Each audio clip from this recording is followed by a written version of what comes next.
Apocalypse de Jean, chapitre 14. Comme je regardais, je vis l'agneau se tenant sur la montagne de Sion, et avec lui 144 000 personnes, qui avaient son nom et le nom de son Père écrits sur leur front. J'entendis du ciel une voix comme un bruit de grosses eaux, comme le bruit d'un grand tonnerre. La voix que j'entendis était comme celle de joueurs de harpe jouant de leur harpe. Ils chantaient un cantique nouveau devant le trône, devant les 4 êtres vivants et les vieillards. Mais personne ne pouvait apprendre le cantique, si ce n'est les 144 000 qui avaient été rachetés de la terre. Ce sont ceux qui ne se sont pas souillés avec des femmes, car ils sont vierges. Ils suivent l'agneau partout où il va. Ils ont été rachetés d'entre les hommes comme des prémices pour Dieu et pour l'agneau. Dans leur bouche, il ne s'est point trouvé de mensonge, car ils sont irrépréhensibles. Je vis un autre ange qui volait par le milieu du ciel. Il avait un évangile éternel pour l'annoncer aux habitants de la terre, à toute nation, à toute tribu, à toute langue et à tout peuple. Il disait d'une voix forte: Craignez Dieu et donnez-lui gloire, car l'heure de son jugement est venue. Adorez celui qui a fait le ciel, la terre, la mer et les sources d'eau. Un second ange suivit en disant: Elle est tombée, Babylone la grande, qui a abreuvé toutes les nations du vin de la fureur de son impudicité. Un troisième ange les suivit en disant d'une voix forte: Si quelqu'un adore la bête et son image, il recevra une marque sur son front ou sur sa main. Il boira lui aussi du vin de la fureur de Dieu, versé sans mélange dans la coupe de sa colère. Il sera tourmenté dans le feu et le soufre, devant les saints anges et devant l'agneau.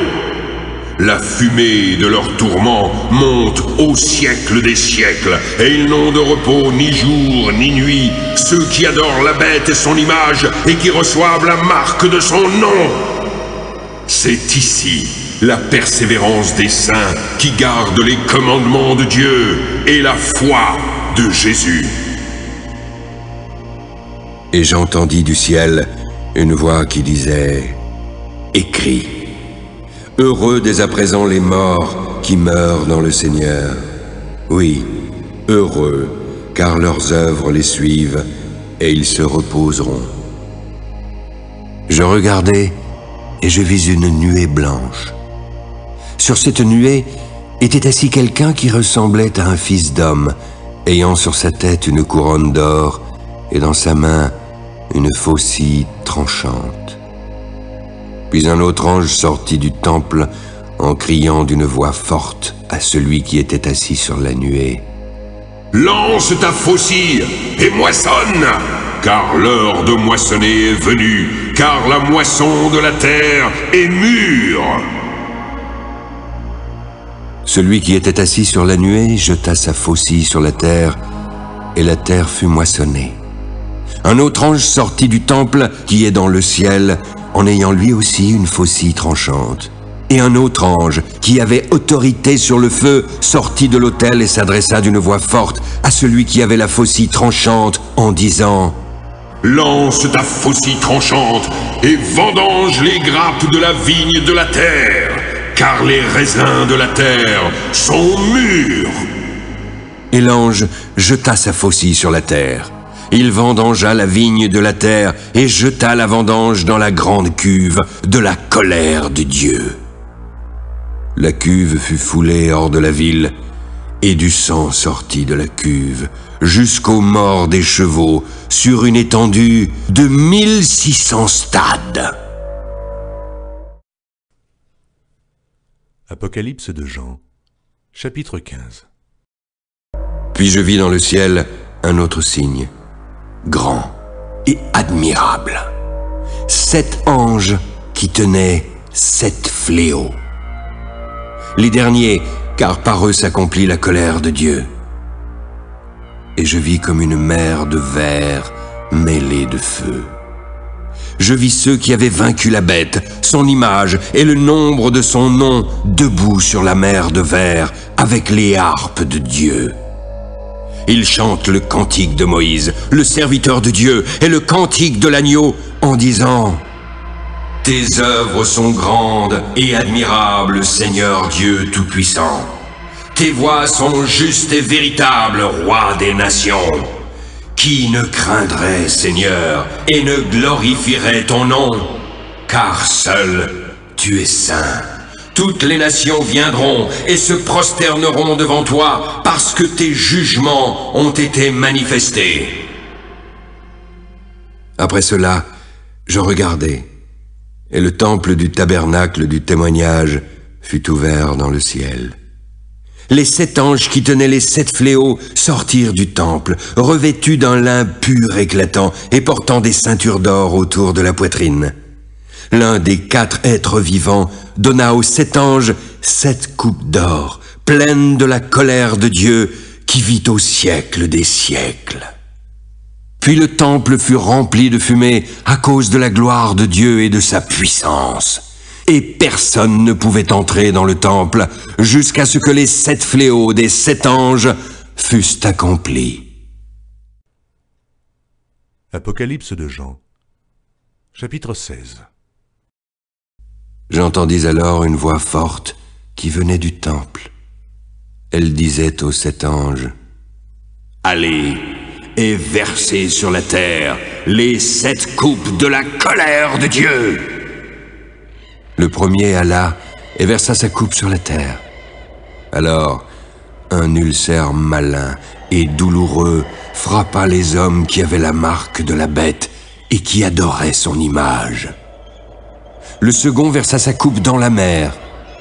Elle devint du sang, comme celui d'un mort, et tout être vivant qui était dans la mer mourut. Le troisième versa sa coupe dans les fleuves et dans les sources d'eau qui devinrent du sang. J'entendis l'ange des eaux qui disait « Tu es juste, toi qui es et qui étais. Tu es saint parce que tu as exercé ce jugement. Ils ont versé le sang des saints et des prophètes, et tu leur as donné du sang à boire. Ils en sont dignes. » J'entendis l'autel qui disait « Oui, Seigneur Dieu Tout-Puissant, tes jugements sont véritables et justes. » Le quatrième versa sa coupe sur le soleil. Il lui fut donné de brûler les hommes par le feu. Les hommes furent brûlés par une grande chaleur et blasphémèrent le nom du Dieu qui a l'autorité sur ces fléaux. Mais ils ne se repentirent pas pour lui donner gloire. Le cinquième versa sa coupe sur le trône de la bête. Son royaume fut couvert de ténèbres, et les hommes se mordaient la langue de douleur. Ils blasphémèrent le Dieu du ciel à cause de leur douleur et de leurs ulcères, mais ils ne se repentirent pas de leurs œuvres. Le sixième versa sa coupe sur le grand fleuve, l'Euphrate. Son eau tarit, afin que le chemin des rois venant de l'Orient fût préparé. Je vis alors sortir de la bouche du dragon, de la bouche de la bête et de la bouche du faux prophète 3 esprits impurs, semblables à des grenouilles. Car ce sont des esprits de démons qui font des prodiges et qui vont vers les rois de toute la terre, afin de les rassembler pour le combat du grand jour du Dieu Tout-Puissant. Voici, je viens comme un voleur. Heureux celui qui veille et qui garde ses vêtements, afin qu'il ne marche pas nu et qu'on ne voit pas sa honte. Ils les rassemblèrent dans le lieu appelé en hébreu Armageddon. Le septième versa sa coupe dans l'air et il sortit du temple. Du trône, une voix forte qui disait « C'en est fait !» Puis il y eut des éclairs, des voix, des tonnerres et un grand tremblement de terre. Il n'y avait jamais eu un aussi grand tremblement depuis que l'homme est sur la terre. La grande ville fut divisée en 3 parties et les villes des nations tombèrent. Dieu se souvint alors de Babylone la grande et lui donna la coupe du vin de son ardente colère. toutes les îles s'enfuirent et les montagnes ne furent pas retrouvées. Une grosse grêle, dont les grêlons pesaient un talent, tomba du ciel sur les hommes. Le fléau était très grand et les hommes blasphémèrent Dieu à cause du fléau de la grêle.